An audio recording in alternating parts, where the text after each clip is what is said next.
Well, this session will be conducted in Cantonese and English. So if you wish to have a simultaneous interpreter, you can get support from the floor.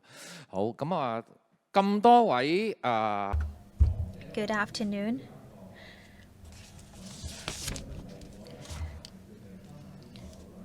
We discussed with the speakers previously whether to conduct this panel in Cantonese or English. Well, in order to facilitate the discussion, we decided to conduct this session in Cantonese and to give some work to the interpreters. Recently, Mr. Wong Kam-sing sent in a question to me.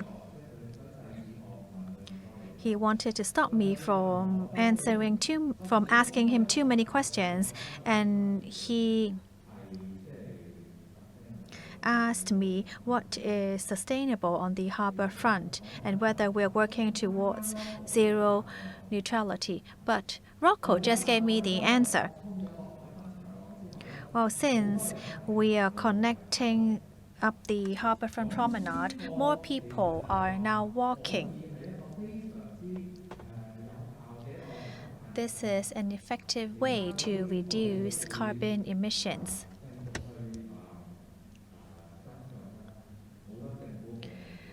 Many government departments and bureaus have received instructions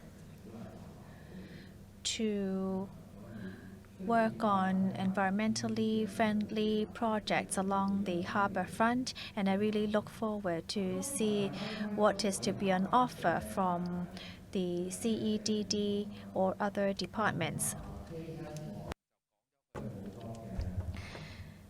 Mr. Wong Kam-sing shared with us policies moving towards zero carbon.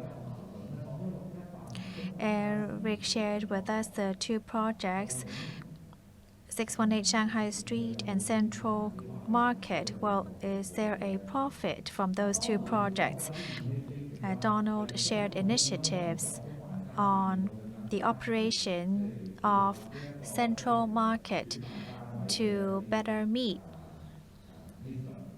the mission of the operator and to use MIC for private projects. Chin, I really like the video you shared. I really like Fong. Chin used another method to share with us the concept of being environmentally friendly, to work with the community to make changes to the prison yard.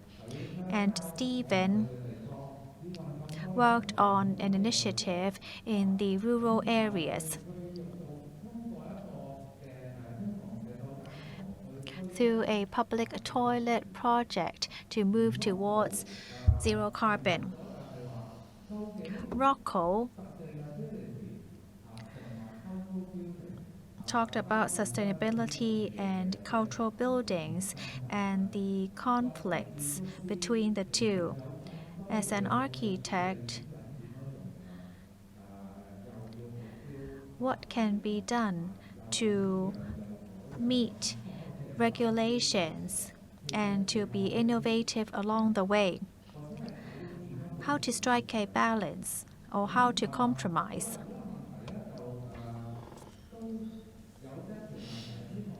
There is a question for everyone. We have received quite some questions from the audience, and we will also try to answer some of the questions from the online audience as well. You're also encouraged to raise your hands if you have urgent questions.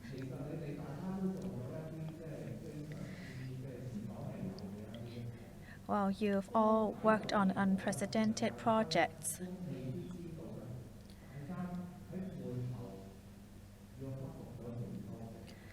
You see success, yet you don't know the effort behind your projects. So what were some of the obstacles and challenges you encountered along the way? Stephen, how about you go first?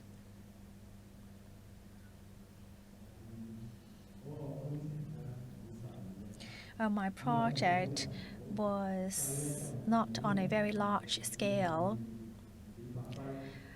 I could just plan it out on my own since it's such a small-scale project, and no one was able to tell me what to do or what not to do. I wanted to build a public toilet, and people think it's not worth it as no one visits that area. So I argued with many people before I was able to start this project. I wanted to work on zero carbon after the toilet was built. People thought I couldn't do it, but I wouldn't take no for an answer. It was because people thought that the lights would need to be turned on for 24 hours. And I said, well, people only visit the rural side on the weekends. You don't have to turn on the lights every day. And then taking into account the amount of toilet paper used, it seemed that I wasn't able to reach zero carbon. But then, after making all the calculations, I was able to achieve it. It's just that I had to overcome some of the challenges. For example, people didn't understand the definition of zero carbon. They didn't know what was to be counted, what not to be counted. And I know that many of the environmentally friendly materials were not able to be found.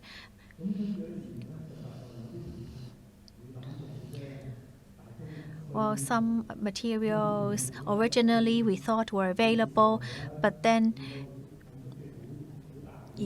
even if you had to fly it in from Greater China, then it would be costly, and so we had to go back to basics and ask the structural engineers whether we could take out a couple of the pieces. And we were also able to cut off the use of concrete by using smaller stones. So as long as I continue to press my point, we were able to continue. There were just many assumptions we needed to overcome. First of all, we need to remember not to give up and to look for market information.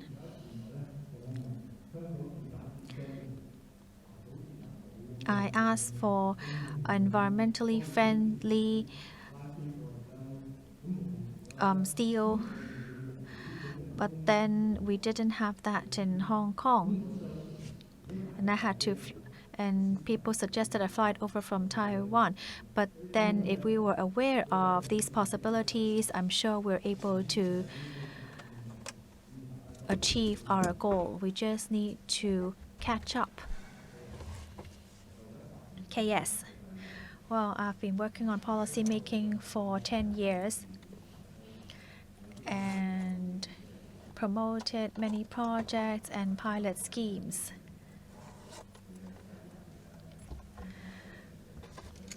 So what were some of the suggestions you can give to your predecessor?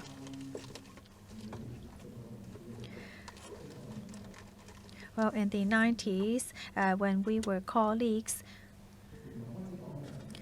the whole world started talking about global warming and climate change. But then the international community was not able to reach an agreement. Even the Kyoto Agreement was a failure.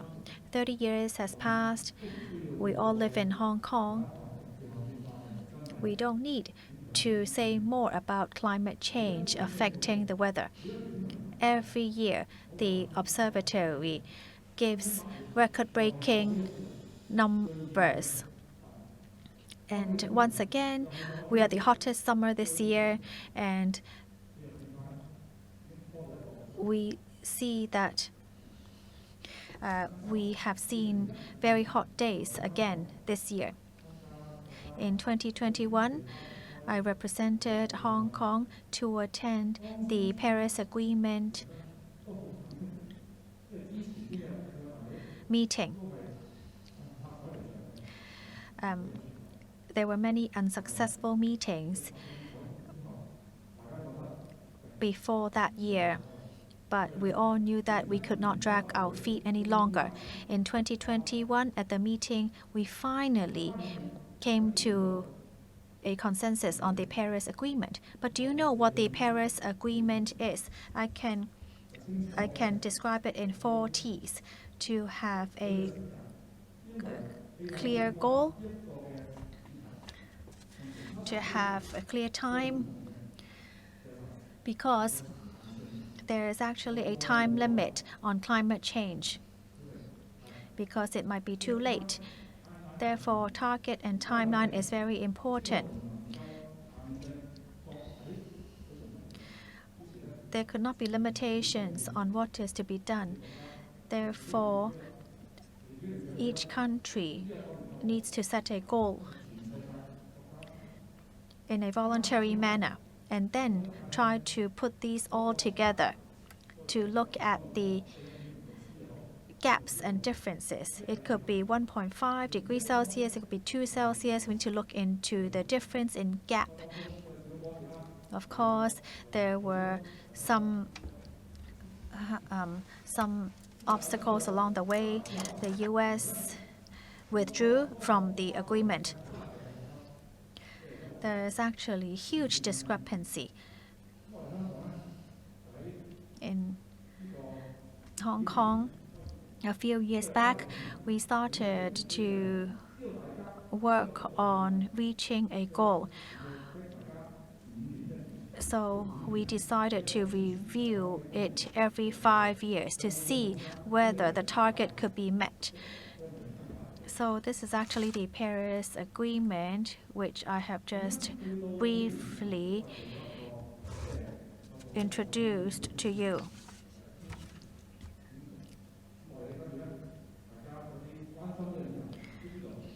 Those of us concerned with the topic knows that in order to reach zero carbon or carbon neutrality, we needed to make a huge effort, because not everyone knows what carbon neutrality means.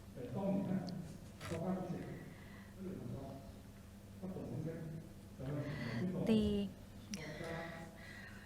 president of China suddenly announced at the meeting that they would reach carbon neutrality by 2060. Now, as China is such a large country with huge emissions, to reach carbon neutrality in 30 years is actually the most aggressive target ever, because Europe itself used even more years to achieve a zero goal. So there's no time to wait. Then Japan announced their plan a month later, and then Korea gave an announcement, so we could not drag our feet any longer. Let's continue. We have only around 10 minutes left. Yes, so Hong Kong is able to set our carbon neutrality goal. This is important. Now, when we ask ourselves in Hong Kong, how many of you know about this carbon neutrality issue? How many of us have incorporated this crisis into our work design? Now, I'm serious. In 2005, I led a delegation to Japan for a conference. At that time, your idol, Tao Ando, was an important speaker in that conference. Why was he invited? Because in Japan and worldwide, he is the most renowned. He is the most representative person of Japan. He said the earth is crying. So that's what this master said. And that was more than 10 years ago. So I want to tell you that for architects and designers of this generation, this is actually a fundamental point. And in 2008, we went to Australia there at that time, and we took part in a worldwide green conference. At the end of the conference in Australia, we saw a billboard, an advertising billboard. Now, Australians love beer, and that beer advertisement states zero carbon beer. What does that mean? Now, for Australians, we're talking about a grassroots advertisement. So it is telling the public what zero carbon beer is. Now, that means for professionals and grassrooters in other countries, sometimes we envy other countries because on different levels, on different dimensions, they integrate zero carbon to their culture. And so we have to catch up. Right. I think we can hear the urgency of the matter. Donald, any response? Right. We need to set a goal and then understand the issue and solve it. Yes, this process is difficult, but to me, this is not the most difficult because, well, for many problems, if we look at them carefully, we can see them clearly. The difficulty is, after having a goal, how can we convince others to believe that if we work together hard, we will be able to attain the goal? Now, for us, when we set the 2030 plus target, many people back then did not believe that we have the capability. But we have been working on ESG report for 2 years, and there is a roadmap already. In central markets, at first we promised that every year we would organize 250 events. And many people said, is that really possible? Do you have so many resources? Are there so many groups that are willing to take part? I can tell you gladly that so far we have organized around 700 events already. So if we do have the heart and if we do have the capability, we can attain the goal. For MIC, some people said that MIC would be difficult for standalone buildings. For the Tonkin Street project, we can tell people that MIC is possible even for standalone projects. Now, is central market profitable? That's the question for me. Today, is it cash positive? Well, we are almost reaching break-even point. Including depreciation, things are difficult because within 10 years, we need to write off all the investment. I hope in the future, URA can help us to extend the timetable. Yes. Eric, yes, let me answer the question. For URA, 618 is making a loss. Central market is making a loss.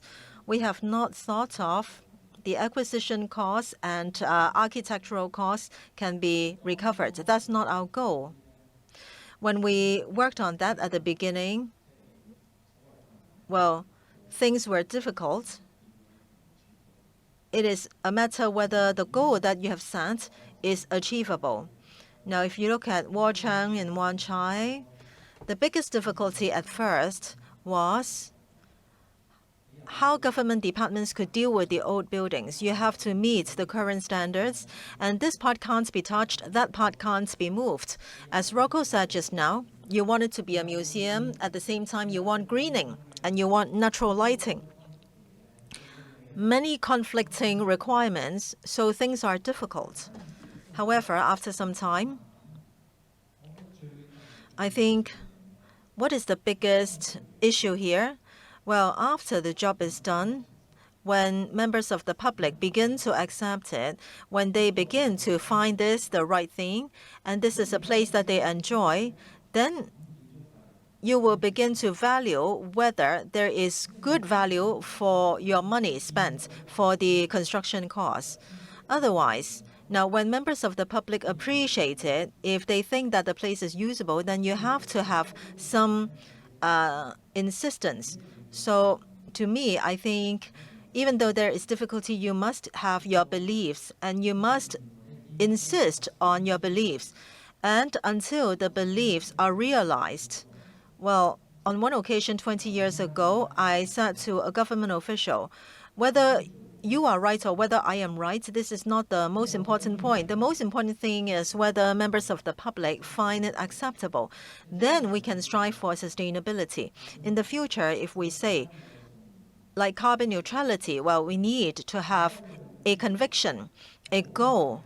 But this is difficult, not easy at all. However, if we set targets, then we will definitely manage it. That's my view. Okay. So after, or actually to balance all requirements, this is something that architects always face. Let's listen to Rocco's views. Actually, a lot has been said about give and take and balancing. Just now, I heard KS's determination on carbon neutrality by 2050, and I also heard Donald explaining how they can make use of the operation and the whole completed project so as to create sustainable value. Now, what I want to say here is your goal, no matter how anxious you are, the most important thing is people on the streets are willing to support this method. Now, when it comes to support, I mean, even though you don't remind them, they do it automatically. So it is bottom up. Only that will work. So on this point, I don't need to convince all of you here. Since you are here, you know already. So I think architects' responsibility is to focus on environmental protection and balance that with other requirements. So people find the indoor and outdoor environments comfortable and happy. They are able to use the environment well. Then you can tell them that the concept is one that is environment friendly. Then they will think that environmental protection is very beneficial to themselves and it is worth their support. We need to talk about the good environment so that they will love the environment and then love the world. If you only talk about theories, well, everybody will say no. But then under these circumstances, all architects will be willing to do the work. The biggest obstacle is the managers. All along from the beginning, in the LCSD time, not now. Well, now it's much better. I think you all remember in the past, people are not allowed to walk on grassland. Grassland is not for people to use. The best thing is not to have any grassland. So as architects and designers, if we can create a good environment and the managers are willing to do a little bit more work, they are willing to tolerate a little bit more troubles and spend some more money to continue to do the work, then the momentum will continue. All right. I echo your points. I always believe that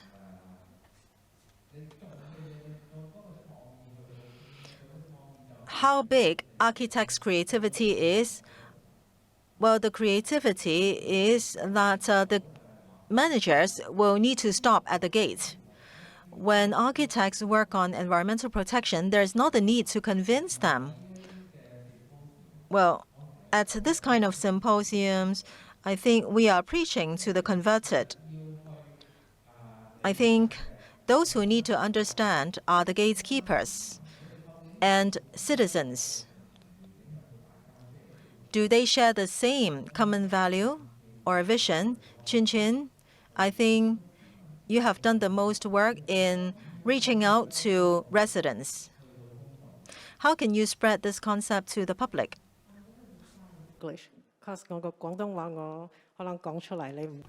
Because you may not be able to understand my Cantonese. I really have to also agree with what Dr. Rocco Yim said just now.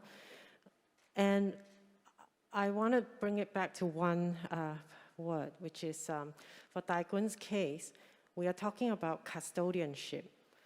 So Dai Kun actually doesn't belong to our management company. It belongs to the people of Hong Kong.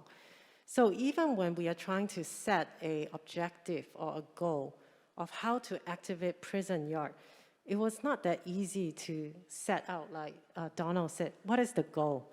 Because the moment you try to set a goal, I guarantee you when you engage the community, everyone has a different set of goals. The heritage consultants have a different set of goals. The neighborhood has a different set of goals. So reconciling that goal was the greatest challenge we had.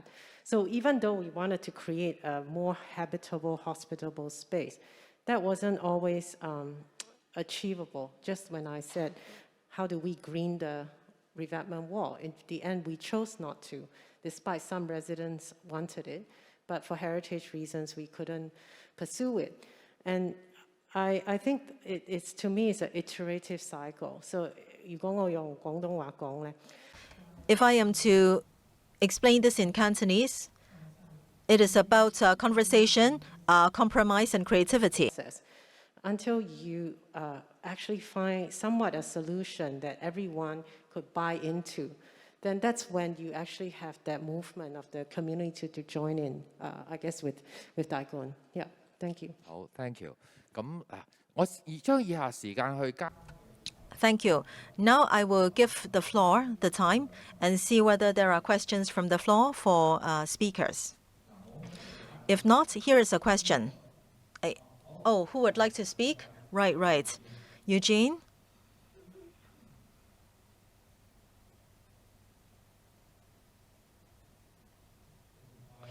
Thank you. I know that we have passed the scheduled end time. Now, just now, I wrote a question. The government always talks about MIC, and MIC was mentioned a couple of times today. We all know that this is the future trend. However, in the Hong Kong industry, I have not seen how Hong Kong is building an MIC factory. As far as I know, there is this idea. However, what is the plan? So all of you here, do you agree to build an MIC factory in Hong Kong? Right, I just wanted to read this question. Oh, so this question is from you, so I don't need to read it out. Now, let's see whether any speakers would like to respond. So will that be an MIC factory? I have one more question. Is MIC almighty? Definitely not. Nothing is almighty. There is no silver bullet. Now, our population is aging, our productivity is falling, there is unsafe construction. We have to think of a better way. MIC is one type of DSM, and in different countries and cities, we have seen successful examples. Do we need to build a factory in Hong Kong? Hong Kong is part of the GBA. Let's not think that everything must happen in Hong Kong. Well, food is not all grown in Hong Kong. We are not self-sustaining in terms of food. We need to make use of our geographical advantage. We can make use of resources in the GBA. And I think in the future, this is a direction which Hong Kong can give full play to. For MIC, well, it is not suitable for all projects. However, for architects, if we do have the design capability and creativity, we can make good use of MIC and prefabricated components to come up with more creative architecture. Any response from other speakers? Okay. We have received many questions on how to strike a balance, and I believe you have already spent a lot of time on that. Is there any other question from the floor? If not, then I think it's about time. Well, I think our helpers waved to me a number of times. I just pretended that I have not seen him. So thank you, speakers, for your presentation and discussion.